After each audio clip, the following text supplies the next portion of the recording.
പൊന്നാനിയിൽ നിർത്തിയിട്ട ടാങ്കർ ലോറിയിൽ കണ്ടെയ്നർ ലോറിയിടിച്ച് ഡീസൽ മുഴുവൻ റോഡിൽ ചോർന്നു. 4 അറകളിലായി സൂക്ഷിച്ച ഇന്ധനത്തിന്റെ പുറകിലെ ടാങ്കിലെ 4500 ലിറ്റർ ഡീസലാണ് റോഡിൽ ഒഴുകിയത്. ശനിയാഴ്ച പുലർച്ചെ 1:30 ദേശീയപാതയിൽ പൊന്നാനി ചമ്രവട്ടം ജംഗ്ഷനിലാണ് അപകടം. സർവീസ് റോഡിൽ നിർത്തിയിട്ട ഡീസലും പെട്രോളും കൊണ്ടുവന്ന ടാങ്കറിനു പുറകിലാണ് കണ്ടെയ്നർ ഇടിച്ചത്. ഇടിയുടെ ആഘാതത്തിൽ ലോറിയിൽ നിന്ന് കണ്ടെയ്നർ വേർപെട്ട് റോഡിലേക്ക് തെറിച്ചു വീണു.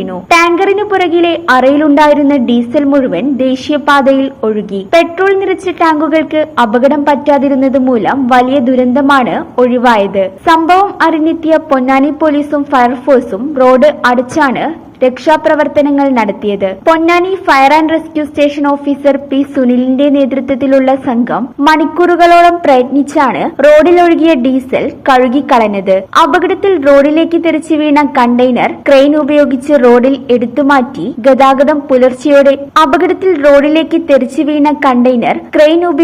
റോഡിൽ നിന്നും എടുത്തുമാറ്റി ഗതാഗതം പുലർച്ചെയോടെ പുനഃസ്ഥാപിച്ചു.